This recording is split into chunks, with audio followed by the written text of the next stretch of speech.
Hello. +2 കഴിഞ്ഞിട്ട് കുറേ കാലത്തിന് ശേഷം കൊടൈക്കനാലിലേക്ക് ഒരു ട്രിപ്പ് പോകണം. അത് എല്ലാ പ്രാവശ്യം പോലെ തന്നെ സുഹൃത്തുക്കൾക്കൊപ്പം പെട്ടെന്നുള്ള സഡൻ പ്ലാനിൻ്റെ പുറത്ത് ചാടിക്കേറി ഉണ്ടായ ഒരു യാത്രയായിരുന്നു. പോണ വഴിക്കൊക്കെ കുറേ പൂക്കളും മലകളും കുഞ്ഞു കുഞ്ഞു വീടുകളും അവിടെ ഇവിടെയൊക്കെ കാണാൻ നല്ല രസമുണ്ടായിരുന്നു. ഭയങ്കര പീസ്ഫുള്ളായിട്ടുള്ള ഒരു തുടക്കം. ഇടയ്ക്ക് മഴയൊക്കെ കിട്ടി. കൊടൈക്കനാലെത്തിയപ്പോൾ വൈകുന്നേരമായി. നല്ല തിരക്കായിരുന്നു. അവധിക്കാലം ആയതുകൊണ്ട് തന്നെ കുട്ടികളൊക്കെ നല്ല സന്തോഷത്തിൽ തലകുത്തി മറിയുന്നതും ചാടണമൊക്കെ കാണുമ്പോൾ തന്നെ നല്ല രസം. നമ്മുടെ ഉള്ളിലുള്ള കുട്ടി ഇതൊക്കെ കണ്ട് സന്തോഷിക്കുന്നുണ്ടാവുന്നിങ്ങനെ മനസ്സിടയ്ക്ക് ഇങ്ങനെ പറയുന്നുണ്ടായിരുന്നു. അതങ്ങനെ നോക്കി കുറേ നേരം പാർക്കിൽ തന്നെ നിന്നു.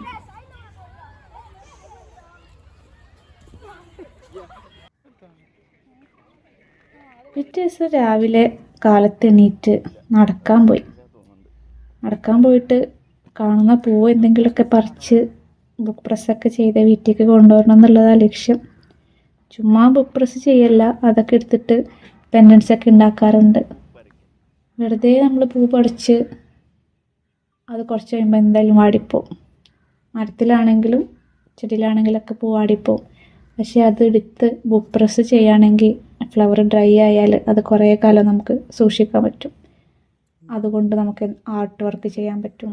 ഇപ്പോൾ റെസിനൊക്കെ യൂസ് ചെയ്യേണ്ട ആൾക്കാരാണെങ്കിൽ ഫ്ലവർ ഡ്രൈ ആയിട്ടുള്ള ഫ്ലവർ കൊണ്ട് പെൻഡൻസൊക്കെ ഉണ്ടാക്കാൻ പറ്റും. ഞങ്ങളങ്ങനെ ചെയ്യാറുണ്ട്. അതുകൊണ്ട് ഇഷ്ടപ്പെട്ട കുറച്ച് പൂക്കളൊക്കെ പറിച്ച് ബുക്കിലൊക്കെ ആക്കി ഭദ്രമായിട്ട് വെച്ച്. പിന്നെ ഈവനിങ് ഒക്കെ ആയപ്പോൾ ഞങ്ങൾ ചെമ്മരിയാടിൻ്റെ ഫാം കാണാൻ വേണ്ടി പോയി. എന്തോരം ആടുകളാണ് അവിടെ ഉള്ളത് അറിയോ. കുറേ ചെമ്മരിയാടുണ്ട്. ഭയങ്കര വിശാലമായിട്ട് കിടക്കുന്ന പുൽമേട്, ഇടയ്ക്കിടയ്ക്ക് അവിടെ ഇവിടെയൊക്കെ മരങ്ങൾ, നല്ല കാറ്റ്. അത്രയും വലിയ സ്ഥലമായതുകൊണ്ട് ആൾക്കാർ കുറേ ഉണ്ടെങ്കിലും നമുക്ക് ആ ഒരു തിരക്ക് ഫീൽ ചെയ്യില്ല. അവിടെ ഇങ്ങനെ ചുമ്മാ കുറേ നേരം ഇരിക്കാൻ തന്നെ നല്ല സമാധാനം. അപ്പോൾ ഞങ്ങളിങ്ങനെ പറയുന്നു അവിടുത്തെ ആടുകളൊക്കെ ഭയങ്കര ഹാപ്പി ആയിരിക്കും. അവർക്ക് കുറേ നേരം പുറത്തൊക്കെ കറങ്ങി നടക്കുക, കുറേ പുല്ലൊക്കെ തിന്നാം, അങ്ങനെയൊക്കെ പറയുന്നുണ്ടായിരുന്നു. ഇവിടെ ഒരു ജോലി കിട്ടിയാൽ എങ്ങനെയായിരിക്കും. ചിലർ പറഞ്ഞു ജോലി കിട്ടിയാൽ ചിലപ്പം ബോറടിക്കായിരിക്കും എന്നൊക്കെ പലരും പല അഭിപ്രായങ്ങളൊക്കെ പറഞ്ഞു. വൈകുന്നേരം ആയപ്പോൾ ഒരു 3 മണി 4 മണിയൊക്കെ ആയപ്പോൾ ഈ ചെമ്മരിയാടിനെ ഓരോ ബാച്ചായിട്ട് ഉള്ളിലേക്ക് കയറ്റാൻ തുടങ്ങി. ഓരോ ചേച്ചിമാരുണ്ട് അവിടെ. ഓരോന്നിങ്ങനെ വരിക്ക് ഭയങ്കര അച്ചടക്കത്തോടെ കയറിപ്പോണ് കാണുമ്പോൾ പണ്ട് സ്കൂൾ അസംബ്ലിക്ക് ടീച്ചർ അല്ലെങ്കിൽ ക്ലാസ് ലീഡറൊക്കെ ഫ്രണ്ടിൽ നിന്നിട്ട് നമ്മളെല്ലാവരും വരിക്ക് ഇങ്ങനെ പോവില്ലേ, അതുപോലെ തോന്നി. ഇവരെല്ലാവരും ഭയങ്കര അച്ചടക്കത്തോടെ തിരിച്ച് കൂട്ടി കയറുന്നത് കാണാൻ. ഫസ്റ്റ് പോകുമ്പോൾ ഇവരൊക്കെ പതുക്കെ ആണ് നടക്കുന്നത്. പിന്നെ കൂടെ എത്താനാവുമ്പോൾ എല്ലാവരും ഭയങ്കര ആവേശത്തോടെ തുള്ളിച്ചാടി പോകണുണ്ടായിരുന്നു. പുല്ലൊക്കെ കുറേ തിന്നിട്ടും അവിടെ അവർക്ക് തീറ്റ കൊടുക്കാറുണ്ട്. അപ്പം ആ തീറ്റ തിന്നാനുള്ള ആവേശം തോന്നുന്നു എല്ലാവരും കണ്ടിരുന്നു. പിന്നെ അന്ന് ഈവനിങ് ആയപ്പോൾ പൂമ്പാറയിലേക്കാണ് പോയത്. അവിടുത്തെ വീടുകളും സ്ഥലങ്ങളൊക്കെ കാണാൻ നല്ല രസമുണ്ടായിരുന്നു. പിറ്റേ ദിവസം രാവിലെ നേരം പല പുലർന്നു. അവിടുന്ന് പിന്നെ അന്ന് രാവിലെ അവിടെ അടുത്തൊരു വാട്ടർഫാൾ ഉണ്ടെന്ന് പറഞ്ഞിട്ട് അത് കാണാനാണ് ആദ്യമായിട്ട് പോയത് രാവിലെ.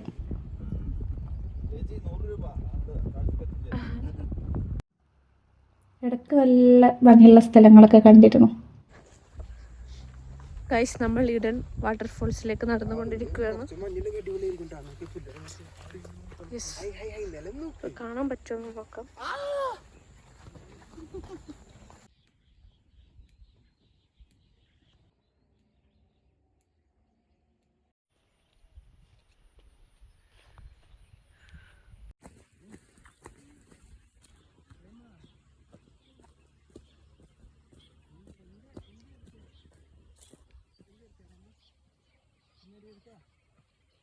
അണ്ണാ പെർമിഷൻ എടുക്കാ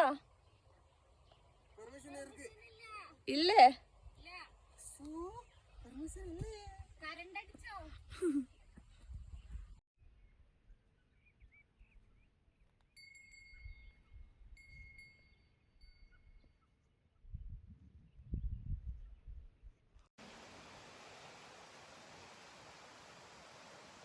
വാ കമോൺ.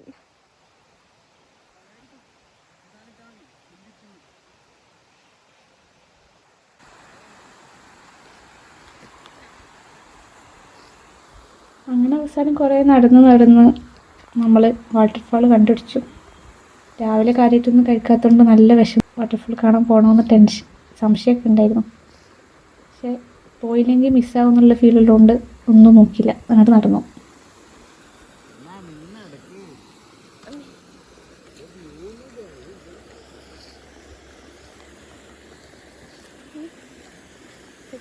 Hidden waterfall. ഹിഡൻ വാട്ടർഫോളിലേക്ക്